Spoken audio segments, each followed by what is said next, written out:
Come on. Walk out again! Let's go! German. Royce! Oh, let's go! That's class! Jinx is dead. A writing talent that is hard to nail down as a writer is character consistency. It is defined as maintaining a character's core traits, appearance, and behavior across different scenes and situations, ensuring they remain recognizable and believable, only changing them when these traits are tested over a period of time, which leads to what is known as a character arc. Character derailment is the exact opposite of this. It is defined as when a character radically changes without proper character development, so that it feels like the writers took them out back, shot them in the head, and replaced them with a doppelganger. Season 1 of Arcane does the former masterfully.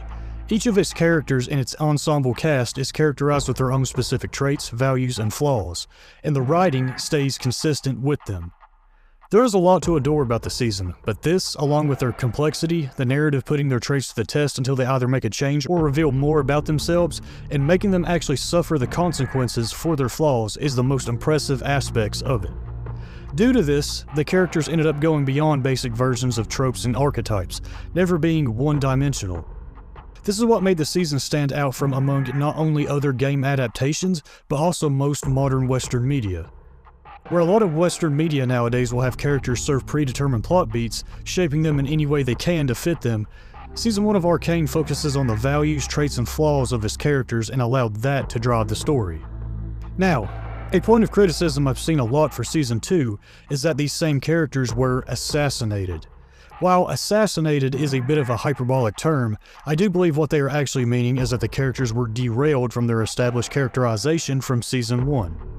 Why is this? Well, the simple answer is that most of the characters make sudden changes and flips in their personalities and values, most of the time off-screen.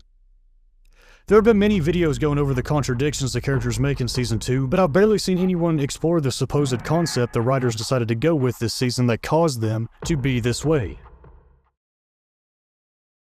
Season 2 seems to have a goal to be an inverse mirror of its predecessor, at least in the character side of things. There are a ton of parallels to events and story beats that happen in Season 1 throughout it. Apparently, one of the writers said in a Q&A before the season aired that the characters would be their opposites. This idea is also kind of presented in the difference of the main promotional posters to both seasons, where on Season 1's there's a young Vi holding a young Powder, and on Season 2's there's an older Jinx holding an older Vi, as if they switched roles. This is a writing idea that isn't anything new. Many other pieces of media have tried it. The most mainstream example is The Last of Us Part 2, which also tries to be an inverse mirror of the first game, with a lot of paralleling and characters being flipped from who they were. It's an interesting idea, however, I have rarely seen it executed in a way that doesn't cause a large and unnecessary divide in its audience. And the obvious reason why is that this kind of idea entails the characters becoming radically different. Vi is established as a leader type, who loves her family, will protect them at any cost, hates enforcers, and is one of the main drivers of the plot. Her inverse is being passive, doesn't know where her place is, becomes an enforcer, and gets pulled around by the plot. Caitlyn is established as a rookie cop with a strong moral compass. Her inverse is that she loses that moral compass in pursuit of revenge, violates the 1925 Geneva Protocol, and becomes the chief commander. Jinx That's me! is established as a mentally damaged woman who uses her knack for technology to kill and destroy, and is seen as a liability to everyone around her. Her inverse is becoming mentally well-adjusted, using her knack for technology to build, and being seen as a Big fat hero. Victor is established as a crippled scientist who wants to help people and himself using hex tech. He comes to the realization that he got too ambitious with it, decides to sacrifice himself to get rid of hex tech going into the wrong hands, and believes that there is always a choice in life. His inverse is being fully healed by Hextech, going completely against his decision to get rid of it, and believes choice is false and humanity needs to be completely stripped of it. Jace is established as an inventor with a dream to make the world better with Hextech, and comes to the realization he doesn't want it to be used as a weapon. His inverse is that he lets others use Hextech as a weapon and then decides it needs to go. Even the side characters are inversed, like Heimerdinger being established as a stodgy counselor who is concerned about the use of magic getting out of hand, with his inverse being a goofy little goober who seems to care less about what is going on with Hextech. It's never outside the realm of possibility for a character who is established as one way to eventually become the opposite of it, but it would take a lot of work to get them there in a way that would feel universally satisfying to the audience. If it happens suddenly or off-screen, then the writing will need to spend ample time justifying it. If the narrative just continues on, then this drastic change will feel jarring and frustrating, prompting many in the audience to make the claim that they were character assassinated. All of these ideas that Season 2 of Arcane touches upon with its characters are not outside the realm of possibility for them, but the way they are executed make it feel like their previously well-established characterizations have been destroyed, making them come off as caricatures of who they once were. Most of them happen suddenly or off-screen, with little to no exploration of their new perspectives, especially after its time skip. One of the biggest sections of mirroring and paralleling in Season 2 is the time skip between episodes 3 and 4, where it parallels the same episodes from Season 1. At the end of episode 3, Vi and Jinx fight, mirroring Silco and Vander's fight, and Vi gets abandoned by everyone at the end like Powder did. In episode 4, after the time skip, Jinx is mentally well adjusted through Isha, Vi goes on a downward spiral, and Caitlyn is regretful of her actions. Now, almost no one complained about the time skip in Season 1, but many are about the one in Season 2. Why does Season 1's work but Season 2's don't? Well, it's because of how they are executed.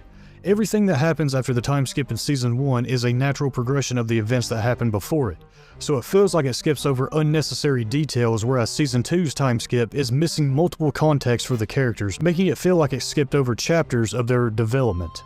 At the end of episode 3 of Season 1, Powder is traumatized in a way that would make most adults go insane, and then from her perspective, her sister abandoned her and so she confines in Silco. From this, it's not unbelievable seeing her emerge as the psychotic terrorist Jinx in episode 4. We as the audience didn't need to see her go from 9 to 10 to 11 years old and so on. It's all intuitive based on what happened to her before. Vi gets captured by Marcus at the end of episode 3, so it makes sense that she would be in prison in episode 4.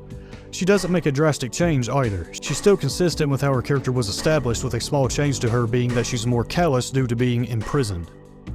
Caitlyn is introduced in episode 2 of Season 1 as a privileged house-named girl who wants to be more than what her family wants her to be. After the time skip, she still has that same motive, only now she is older and is a rookie enforcer.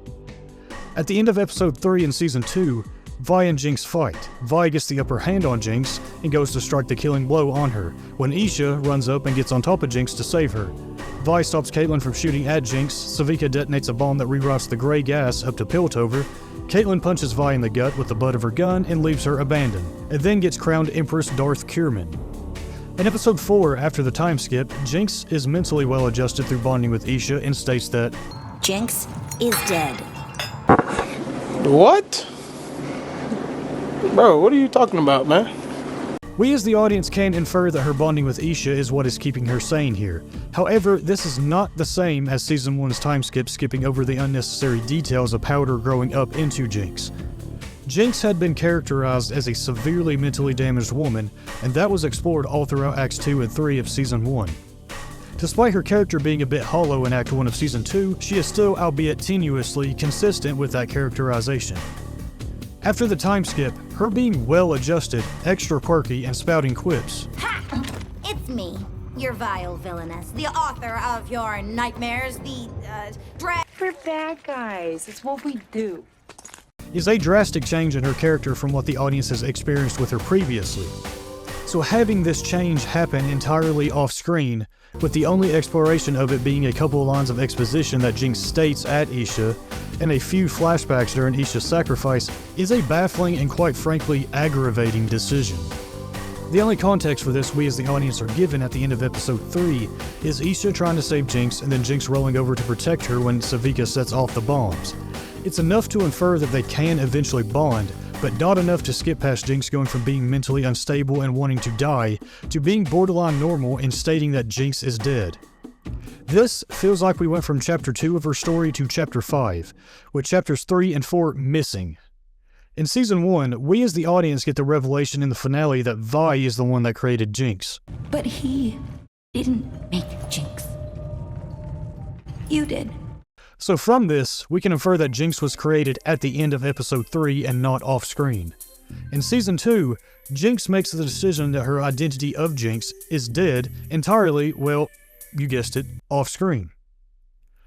Her accepting her identity as Jinx was a huge character moment Season 1 gradually built up to, so her, 4 episodes into Season 2, deciding that she's not that anymore with barely any exploration of how she got to that point, cheapens the weight of the Season 1 finale for a lot of people. Personally, I'm not against the idea of her healing. Whether she became a villain or got a redemption in Season 2, I was down for either. What I wasn't down for was for having a fundamental change in her characterization off-screen, with a shallow exploration of it while the narrative just continues to barrel forward. Caitlyn, after the time skip, is already at a state of regret and laments the supposed bad things she's done during the time skip. The problem with this is that we as the audience experience none of it, except for the still images in the Paint the Town Blue montage. In Season 1, when Echo tells Vi that Powder isn't who she used to be, that had weight to it, because we as the audience experienced who she's become. Caitlyn complaining about what she's done during the time skip has no weight to it because we as the audience barely even experienced it. Much like with Jinx, Caitlyn here, after Season 2's time skip, feels like we went from Chapter 2 of her story to Chapter 5. Episode 3 ended with Caitlyn being dubbed Chief Commander. The natural expectations from the audience for what happens next is to explore Caitlyn, who has been on a vengeful quest towards Jinx, going further down that path now as a dictator. And that happens, but, and I know I'm sounding like a broken record, and that's because Season 2 is redundant with this, entirely off-screen. Vi, after the time skip, makes the most sense out of these 3 main characters the idea mirroring focuses on, because she has gotten abandoned by everyone, mirroring Powder being abandoned in Season 1, so she's the one that goes on a downward spiral. However, the obvious problem with this is that it is explored in about 60 seconds. After that, she continues to be pulled around by other characters with little to no more exploration of how she feels or what she is going through. Jinx went on a continuous downward spiral all throughout Acts 2 and 3 of Season 1. Vi didn't need to spiral out of control for the entirety of Season 2, but I do think an episode dedicated to it would have explored it more. The way that this idea of mirroring and paralleling is executed in Season 2 caused important chunks of character development to happen off-screen, and the narrative expects the audience to fill in the gaps and continues to move forward. It's okay to have some things left open for interpretation, but not entire character beats. Making people headcanon entire character arcs is not a replacement for actually exploring them. Being told something and experiencing it are 2 completely different things that have 2 completely different types of impacts. I get the concepts that Season 2 was trying to go for with its characters, like Jinx healing and exploring her creative potential, Caitlyn becoming who she tried not to become, Vi being in Jinx's shoes, Victor becoming the monster he was going to sacrifice his life not to become, Jace being in Victor's shoes for once. But I don't think most of these ideas were executed anywhere near as good as they could have been. Season 1 focused on telling a focused and cohesive story with its characters. Each of the main characters had character arcs that were organic, never skipping over entire character beats, thus allowing the audience to experience the process of them going through their changes, which is what made a lot of us attached to them in the first place. Season 2 sacrifices cohesive storytelling and organic character development on the altar of different ideas and high concepts. As a creative myself, I respect the writers for taking risks, but for me personally, I'm not impressed by concepts and ideas like paralleling and mirroring if the cohesive storytelling tissue is barely present. I'm not convinced that having characters flip perspectives on a dime and have entire arcs happen off-screen, relying on a couple lines of exposition, thus destroying character consistency, is good execution. Needing to parallel and mirror the time skip from Season 1 was an unnecessary decision in my honest opinion. Instead of exploring Jinx healing gradually, exploring Vi losing her mind, and Caitlyn gradually becoming regretful, it all had to be disregarded for the sake of mirroring Season 1's time skip. As I stated in Part 1 of this series, this causes the nuance to shift from the experiences of the characters themselves to the ideas themselves, causing a lot of these ideas to just be presented, as opposed to explored. What do I mean by this? What I mean is that we as the audience are only presented the aftermath of these drastic changes in the characters' established characterization with little to no exploration of them, leaving the nuance to be in people speculating about what happened off-screen using these ideas, whereas Season 1 was focused on exploring the characters actually changing on-screen. This, to me and other people I've seen who feel the same way, make the characters in Season 2 feel more like abstract what-if alternate versions of who they were in Season 1, as opposed to the proper continuations of their Season 1 selves, which I believe is the main reason why a lot of people have been claiming that these characters were assassinated. It also causes the narrative to be heavily event-driven, which a narrative switching to becoming event-driven isn't entirely bad, as long as the characters stayed consistent and gradually changed. But they decided to have these characters make borderline 180 flips while being heavily event-driven. In this section, I went over the differences in character development of both seasons, specifically the idea of opposites by looking at how the development of the three main female characters were handled after their time skips. In the next, I'll explore their narrative structuring and how it affects everything, including the character development.